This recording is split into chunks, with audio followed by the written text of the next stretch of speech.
शेतकरी डिझेलसाठी रांगेत, सरकारचे दावे हवेत. ठाकरे गटाच्या महिला जिल्हाध्यक्ष रूपम घुगे यांचा संतप्त सवाल.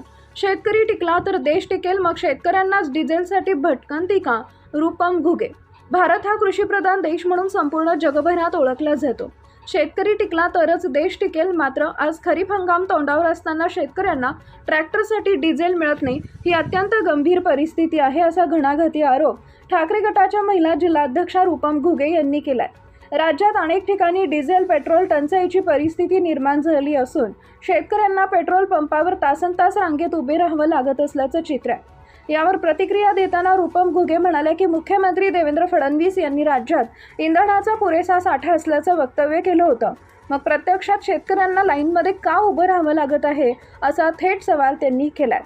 पहिला पाऊस सुरू होण्याच्या तोंडावर शेतकरी शेतमशागतीच्या तयारीत आहेत. ट्रॅक्टर, पंप आणि शेतीची इतर यंत्रणा चालवण्यासाठी डिझेल अत्यावश्यक असताना शेतकऱ्यांना वेळेवर इंधन मिळत नसल्यानं मोठा संताप व्यक्त होतोय. आज आपण 2 वेळच्या जेवणासाठी शेतकऱ्यांवर अवलंबून आहोत. मात्र त्याच शेतकऱ्याला डिझेलसाठी भटकावं लागत असेल तर ही शासनासाठी लाजिरवाणी बाब आहे, असंही घुगे म्हणाल्या. नमस्कार. आज आपण बघतोय शेतकरी जर टिकला तर आज हा देश टिकेल. भारत देश हा कृषी प्रधान देश म्हणून सगळ्या जगभरात ओळखला जातो. आज शेतकऱ्यांसोबत जे डिझेल आणि पेट्रोलवरनं जी गोष्ट घडतीये त्यासाठी आज हे सरकार आहे का जबाबदार, हा प्रश्न आपल्याला विचारणं आज फार आवश्यक आहे. देशामध्ये आज पेट्रोल आणि डिझेलमुळे शेतकऱ्याचे 8 दिवसावरती पाऊस येतोय. पहिला हंगामाचा पाऊस सुरू झालेला आहे, तरी सुद्धा शेतकऱ्यांना डिझेल नाहीये ट्रॅक्टरमध्ये टाकायला. त्याच्यासाठी कुत्र्या मांजरासारखे भांडणं होत आहे. सामान्य नागरिक आणि शेतकरी या सगळ्या गोष्टींमध्ये होरपळून निघतोय. श्री देवेंद्रजी फडणवीस यांनी आता 8 दिवसापूर्वी सांगितलं होतं की आपल्याकडे पुरेसा साठा हा उपलब्ध आहे.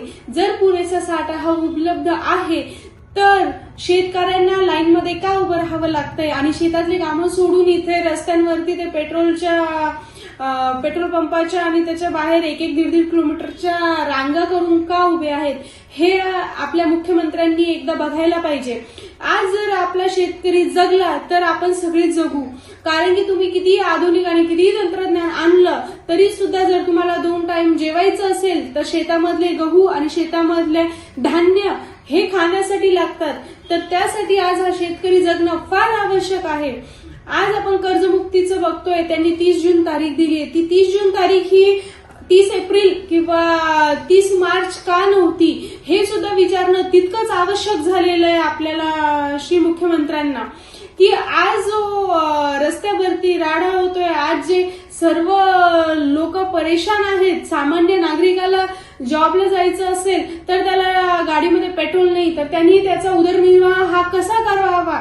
जर तो आज जॉबला नाही गेला वेळेवरती तर त्याचा पगार काढण्यात येईल. तर ह्या सर्व गोष्टींचा सामान्य माणसांचा विचार हा श्री मुख्यमंत्री देवेंद्रजी फडणवीस यांना करायला हवा.